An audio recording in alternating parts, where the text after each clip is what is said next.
successfully engage your youths if you are an employer. If you're a parent, you can be creative in how to be able to get a job. You can tap into the job market following very basic principles. Interestingly, talking about parents now, what really can the parents do to actually create more job opportunities for their own children? As a parent, remember, you've been the longest serving teacher of your son or your daughter. Teachers come in terms and they leave, and they come in years and they leave, but you've been there for a long time. You've seen their interests rise and fall with age and with different periods of their life. So once you've seen the commonality in terms of their interest, you can then tap into that interest. You know, if they are into any specific voluntary organization, if you belong to a church, it's a wonderful thing for you to want to volunteer and come in half a day a week, 1 day a week to assist in any capacity. If you've enjoyed using the library, if your child always loved reading, the first place for you to do is knock on the library doors and say, can I volunteer? You are giving, you're not getting to start with. Because when you give, then you know that the saying, just like the saying that it's more pleasure to give than to receive, is not the saying, is a daily reality. If you give, there's no way you cannot get back. If you belong to a tennis club, then sign in there and say you want to be a helper. If you've worked in a school before and they liked you, or you finish from a school, meet your favorite teacher and say, is there any way I can help or assist in any way, shape or form? So you can start on a voluntary route, and that is a guaranteed route to employment. Nobody gives and doesn't get back. So that's one basic one. Then the second one, you cannot be too selective. Remember, your first job is not your last job. You're not going to be there for long. You're using it as a stepping stone to something big. And the skills that you are going to display there, which is going to be timeliness, punctuality, commitment, and ability to learn. Because whatever you are going to do now in the industry as a worker is not always what was taught you in school. So you are going to have to learn to survive in the industry, whatever industry you sign into. So those are skills, very, very subtle skills that you can pick up. Once you have those skills, most employers will want to consider you and consider you very seriously. That's interesting, and that's definitely for the parents and students, which means no matter what happens, they can actually get a job out there. Now, yesterday in the papers, it said that employers are becoming more competitive on the type of graduates they should actually employ, and they only want those with first-class degrees or second-class uppers. Now, what about a lot of people that have actually come out with second-class lowers and third-class or just a pass? Because only a third actually come out with first-class or second-class upper, according to statistics. That's a red herring. What should we be doing? That's a red herring. I applaud academic achievement. I would not, for any reason, ridicule it. But it doesn't correlate with performance in the real world. It's indicative. There are three factors that will play a role in whether or not you're successful in life. Now, general intelligence is just one of the third, and sometimes trivial. I can name you 5 millionaires as I'm sitting here that failed in school. They didn't even get second class upper, they didn't get a second class lower, they didn't get a third. They still went ahead and triumphed in real life. So it's your ability to have confidence in yourself and know who you are and play to your strength that defines your success in life. So anyone that turns you down because you didn't get a 2-1 or because you didn't get a first class is a very, very laughable thing, because we've seen people that have a double first from Cambridge and still unable to carry out basic work that is required in the employment sector. So tell whoever is telling you that you have skills that were not examined while you were a student. You have skills that are also unexaminable while you are a student. Ability for you to adapt and learn and modify, and learn and modify what you've been taught is not something that is tested at university. What is tested is short-term memory. We said it before in the video when we were trying to explain why is it that some people are very successful in life but they were failures in school. Why is it that people like Richard Branson literally dropped out of school? Why is it that Tiger Woods dropped out? He was at Stanford, he never graduated. Bill Gates never graduated. I can give you a whole list of 5,000 people, 5,000 millionaires that were school dropouts. I can give you a whole list of Nobel Prize laureates that were school dropouts. So I cannot put in that much emphasis. It's indicative, but that is not what defines you.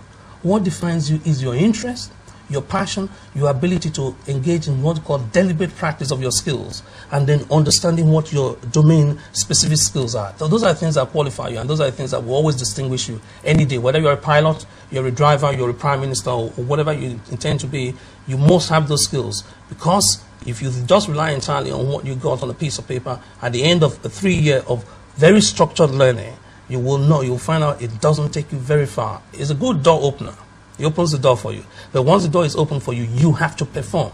And performance this time is not related to how well you score in an exam time or a time-constrained assessment that you did at uni.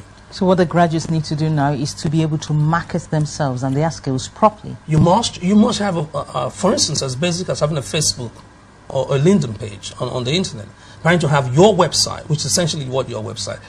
Market yourself, say what you do, say what your interests are, say what you do outside formal learning, because those ones will then feed into your employability. Because you might not have been very good in programming, but if you are good at cooking, guess what? There are some similarities between cooking and programming, because it's a step-by-step in order to replicate the same thing over and over again. Let's look at the Williams sisters now. What lessons can we actually learn from them? It tells you how powerful the opinion of the parent is in the success of a child, and that extends into adult life. Because the Williams sisters, remember, before they were born, Richard Williams told his wife and said, we want to give birth to children that will top tennis and win awards. This was not they were not babies yet, they were unborn. It's almost like saying that I knew you from your mother's womb. I chose you to be a prophet to the nations. I mean, Richard was almost being patriotic there, acting as a patriarch and say, look, these are the children we are going to have. This is what they are going to accomplish in life. And when you set your mind to it, it really means that every obstacle turns to a stepping stone. You must know this. It's not just motivational. It's not just a saying. When you've decided for your child, what your child wants to achieve, whatever the teacher says, you just brush it aside. Very, very, very similar parallel with Barbara Bush and George Walker Bush. If you look at George Walker Bush, most of the teachers wrote him off. But the mother had so much confidence in the ability of the child, even when it was not evident. It was not clear to anyone. And it draws me back to the first sentence I made. You are the longest serving teacher of your son or your daughter. That means you knew your child or your daughter when the child was born, how long it took the child to walk, how long it took the child to crawl, how long it took the child to say words. So you know the strength and the weaknesses of a child. And success is playing to your strength while acknowledging your weakness. It's not playing to your weakness, because the entire system wants you to be an all-rounder. They want the Williams sisters, for instance, to have a first class in physical education, but that does not make you a tennis champion. What makes you a tennis champion is that first and clear, crystal clear, you have your goals, you know what you want to achieve, because their father knew what they wanted to achieve. Not just play tennis, not perhaps play table tennis and then play lawn tennis, but play on grass, play on court, play on hard court, and then pursue it. Pursue it, because a man that is diligent in his business would stand before kings, not before mean men. And it's that diligence and that conviction of the parent.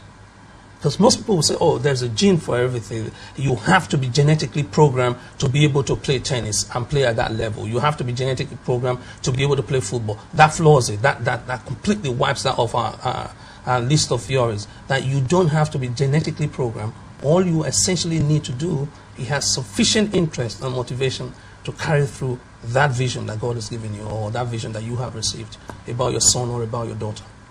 Let's look at the World Cup now. A lot of people have actually been watching the World Cup, even though England has actually exited from it. What lessons are there to learn? Last week we talked about lessons that kids can actually learn from the World Cup. Yes. Last week we were looking at the ball and looking at the design of the ball. Now we are going to look at the players. How many players are you expected to produce in a team?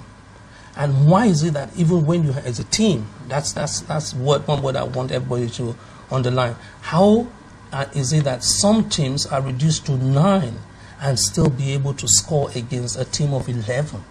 So it's not the strength of your team in terms of numbers, it's the strength of your team in terms of unity.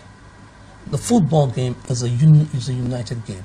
So if you're going to do anything that has to do with success in life, there has to be a team behind it. If you don't have a team, the biggest member of your team in most cases will be either your parent or your uncle or those that are around you. So if you're able to network with them to understand their strength, you have to understand their strength. And again, you have to understand your own strength. What makes people unsuccessful or frustrated is that they identify your strength They'll fancy your strength and want to play to your strength without knowing that